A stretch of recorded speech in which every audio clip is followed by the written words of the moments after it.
Hello students, क्या आप जानते हैं आहार के दो प्रकार के घटक होते हैं। एक होते हैं न्यूट्रिटिव कंपोनेंट्स यानी कि आहार के पोषक घटक, और दूसरे होते हैं आहार के गैर पोषक घटक यानी कि नॉन न्यूट्रिटिव कंपोनेंट्स। आज के इस वीडियो में हम आहार के पोषक घटक देखेंगे और इन घटकों में से हम वसा पर चर्चा करेंगे आज। तो सबसे पहले समझते हैं कि आहार के पोषक घटक क्या होते हैं।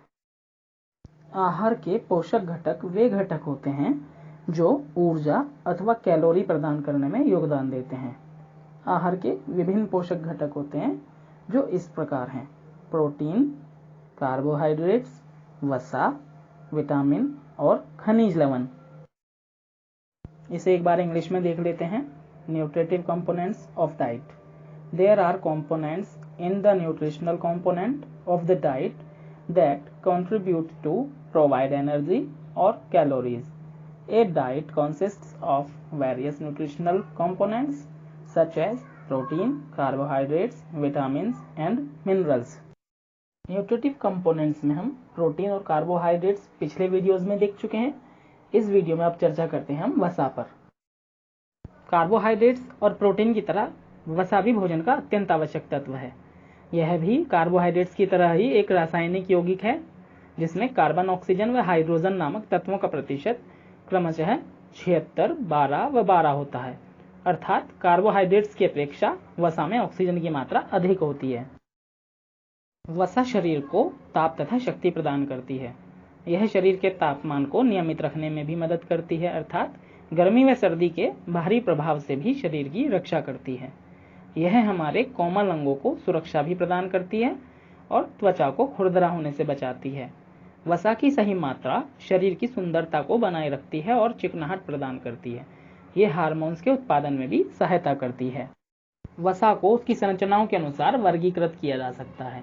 अलग अलग प्रकार की वसा की भिन्न भिन्न विशेषताएं होती हैं जो हमारे शरीर के अंदर भिन्न भिन्न तरीकों से प्रतिक्रिया करती है। आहार में वसा के 3 भिन्न समूह होते हैं, जैसे कि सैचुरेटेड वसा, पॉली अनसैचुरेटेड वसा और मोनो अनसैचुरेटेड वसा।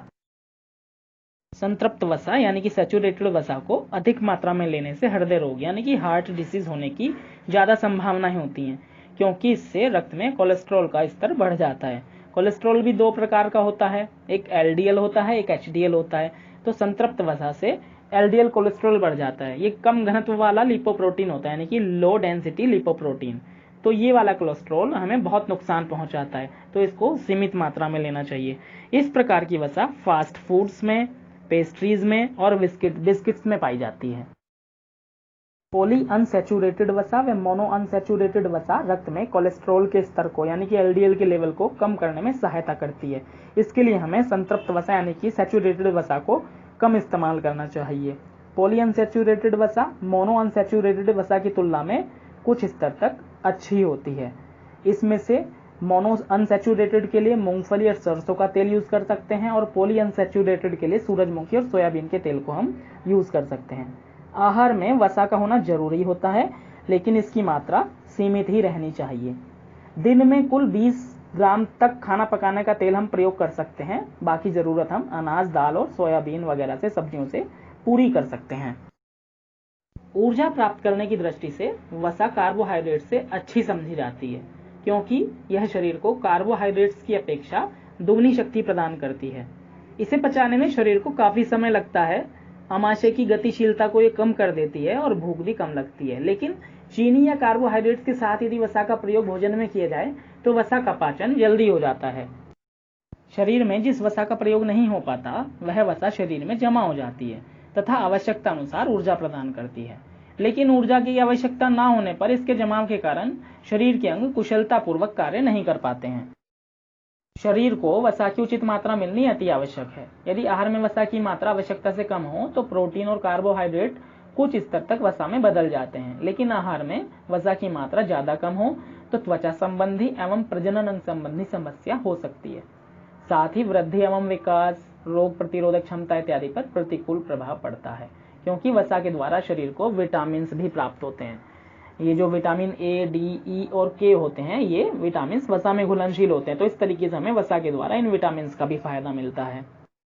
इसी प्रकार यदि आहार में वसा की मात्रा सामान्य से अधिक हो जाती है तो वसा के एकत्रीकरण के परिणाम स्वरूप शरीर का भार बढ़ने लगता है, वजन बढ़ने लगता है, मोटापे की स्थिति उत्पन्न हो जाती है, कोलेस्ट्रॉल भी बढ़ता है, रक्त दबाव बढ़ता है, गुर्दों और अन्य शरीर के अंगों की कार्य क्षमता में भी कमी आ जाती है।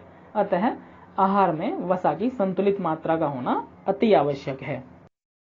चलिए अब देख लेते हैं वसा के स्रोत यानी कि सोर्सेज ऑफ फैट्स।